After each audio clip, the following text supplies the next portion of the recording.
Bonjour tout le monde, je m'appelle Alex et aujourd'hui je vous explique comment je lubrifie mes boutons de clavier mécanique. Donc premièrement, à quoi ça sert de faire ça? Simplement c'est d'améliorer le son que les touches vont faire lorsqu'on appuie dessus et d'améliorer aussi la sensation, donc que ce soit plus doux, plus smooth lorsqu'on appuie dessus. Le principe est très simple. Donc ce qu'on veut faire, c'est réduire la friction au point de contact à l'intérieur de la switch. Donc il y a un mouvement, là, donc des morceaux qui vont se déplacer à l'intérieur. On veut réduire la friction à ces endroits-là. Donc je vous montre à l'écran des photos. N'hésitez pas à appuyer sur pause. C'est simplement les points de friction à l'intérieur d'une switch. Donc c'est ces points-là qu'on veut vraiment s'attarder à lubrifier. Donc premièrement, très important à comprendre, il y a 3 types de switch. On a les linéaires, les tactiles et les cliquis. Les cliquis, j'en ai pas, j'aime pas ça. C'est simplement un bouton qui a un mécanisme de plus qui sert juste à faire du bruit.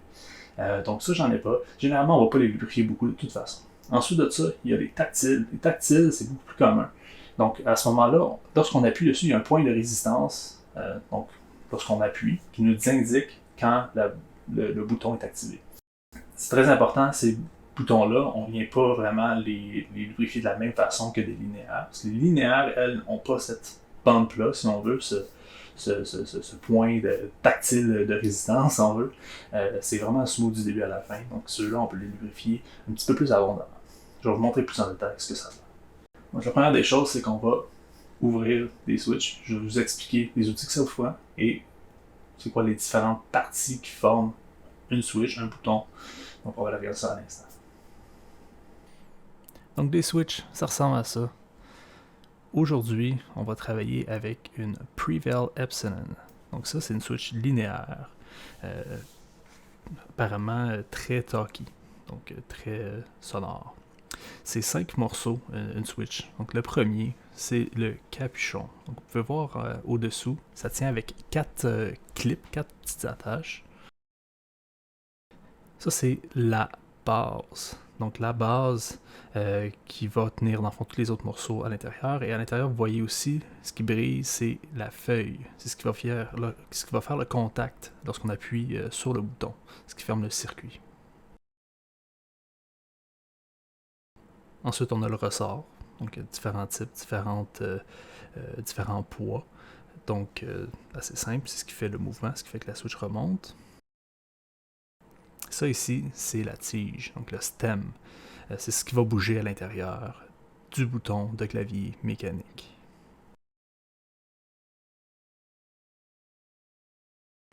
Là, je vous montre ici 2 tiges différentes, donc linéaire à gauche et tactile à droite. Donc, ce que vous pouvez voir, c'est qu'il y a des petites pattes à la droite de la tige que vous voyez. Il y en a une qui a une bosse dessus, puis il y en a une qui n'a pas de bosse. Donc, la jaune là, a une bosse dessus, si vous voyez bien. C'est ce qui fait le rendu tactile. On va utiliser du Krytox 205 grade 0, donc un lubrifiant un peu plus épais, un peu plus passe-partout aussi. Ensuite, vous pouvez aussi utiliser du Tribosys 3202, 3203, 3204, plus liquide pour les tactiles. Ça, c'est un ouvreur de switch, un ouvre-bouton si on veut. Donc, très simple, vous pouvez trouver ça sur Amazon, pas très dispendieux. On va se servir aussi de petites pinces, donc pour être plus précis que des gros doigts. Un pinceau, idéalement 1 à 2 mm de large, c'est idéal. On va être précis lorsqu'on applique le lubrifiant. On ne veut pas en mettre trop, on ne va pas en mettre partout. Donc je vous recommande vraiment de vous en payer un bon.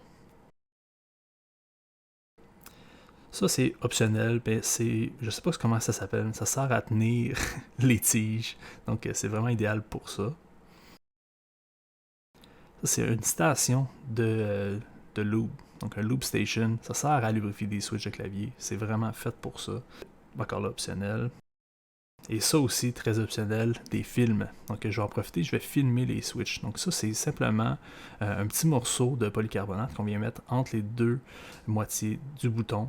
Il y en existe plusieurs sortes. Ça vient simplement rendre la switch plus serrée lorsqu'elle ferme. Ça améliore le son. Donc ici, je vous montre un bouton qui est noir et transparent pour qu'on puisse bien voir. Mais vous voyez les 4 attaches du capuchon. Donc ça, c'est bien important de les aligner avec les 4 son petits bras de métal sur l'ouvreur de switch. Donc c'est ça qui va venir vraiment déclipper. une fois qu'on est bien installé, bien aligné, on appuie et le tour est joué. On peut ensuite la désassembler. Attention de ne pas perdre vos springs. Donc, on peut ensuite la défaire, donc en toutes ses parties. Bon, le seul morceau qu'on n'enlève pas, c'est la feuille à l'intérieur de la Switch.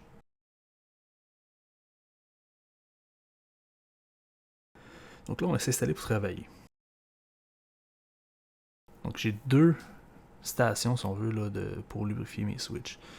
Celle de droite, je vais mettre les bases à l'intérieur, et celle de gauche, je vais mettre mes morceaux séparés. Donc, je vais ouvrir mes boutons, un après l'autre, comme je vous ai montré. Donc là, avec les switches que je vais utiliser pour la démonstration.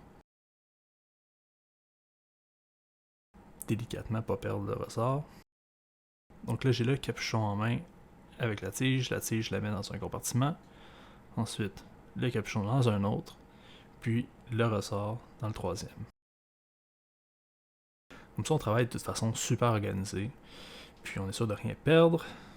Je vais mettre la base tout le temps dans la même orientation dans la station.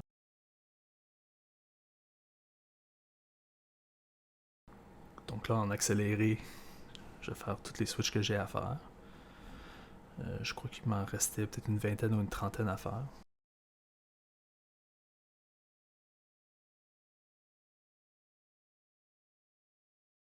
Donc, c'est l'heure de lubrifier la base. On commence par la base en premier. Je vais prendre une très petite quantité de lubrifiant sur mon pinceau. Là, j'utilise du Krytox 205 et je viens les mettre sur les rails qui vont accueillir la tige, mais juste sur le dessus. Donc, je viens racler un peu sur le bord. Donc, l'idée de faire ça comme ça, c'est de pouvoir m'assurer d'une constance, une uniformité d'une switch à l'autre. Donc, c'est toujours pareil, la même quantité. C'est un bon moyen de, si on veut, doser le lubrifiant. Une fois que c'est fait, je vais venir l'étendre. Donc, complètement jusqu'au fond, là. Donc, des deux côtés. Et c'est très important, si on veut un résultat uniforme, de le faire toujours dans le même ordre. Ensuite de ça, je vais faire le fond de la base. Un peu dans le trou aussi, pas trop, faire attention. Et un peu sur la feuille, parce que c'est une switch linéaire. Cette partie-là, je ne le ferais pas si j'utilisais une switch tactile.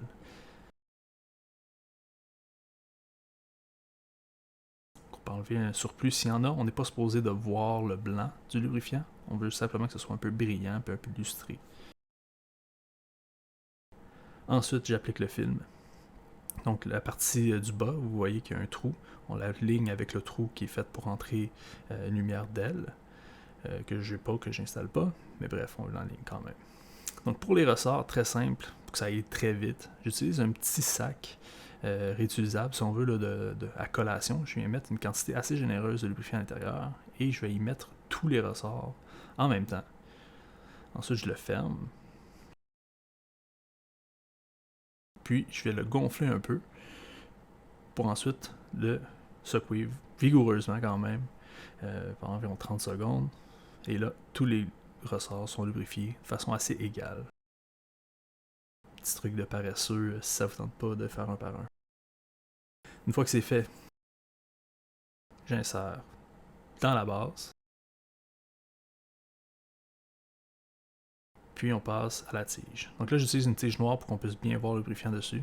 Vous allez voir que j'en laisse pas des tonnes. J'en applique une quantité un peu plus généreuse sur les rails pour commencer. Et ensuite, je viens étendre pour vraiment que ce soit plus uniforme, puis en enlever le surplus. Je vais faire aussi l'arrière complètement. Et le devant complètement parce que c'est une switch linéaire. Donc les deux petites pattes en bas, c'est bien important de ne pas les faire lorsque vous faites une switch tactile, parce que vous allez perdre la tactilité de la switch. Donc elle va vraiment ressembler à une linéaire, parce que vous n'allez pas sentir aussi bien le petit bump, la petite résistance qui vous dit quand vous activez le bouton. Donc là, on peut en mettre un peu partout comme ça. Vous voyez, on ne voit pas le blanc, c'est juste lustré. Pour ça, je considérerais ça comme une application assez généreuse. Optionnellement, moi je le fais pas, mais il y a des gens qui préfèrent faire ça. Ils en mettent en dessous. Donc, étant donné que j'en ai mis déjà dans le trou, j'en mets pas des tonnes sur la tige, mais vous pouvez le faire quand même si vous préférez. Donc là, je vais les faire tous une par une. Puis c'est bien important, comme je vous dis, de ne pas en mettre trop. Si vous en mettez trop, vous allez sentir que ça colle, puis que ça va être assez lent comme bouton. Donc, j'ai installé la tige sur le ressort et je m'assure que les deux petites pattes sont vis-à-vis et face à la feuille de cuivre là, à l'intérieur du bouton. Donc là, on passe au capuchon. Donc là, généralement, j'applique une très faible quantité. Il y a des gens qui le font même pas du tout, ce morceau-là. J'en mets très très peu. J'en mets un peu partout, en avant, en arrière, et principalement, par exemple, dans les rails. Avec ce qui reste sur mon pinceau, généralement. J'en mets très très peu. Là. Une fois que c'est fait, on peut l'installer. Donc la partie qui n'a pas de trou dedans, on la met vis-à-vis de la feuille, puis on peut appuyer de façon égale sur le bouton. Donc là, assurez-vous que les 4 petites clips, 4 petites attaches, si on veut, sont bien fermées. Donc appuyez assez fort là, pour les serrer. Sinon, vous risquez de les briser en les rentrant dans la plaque du clavier.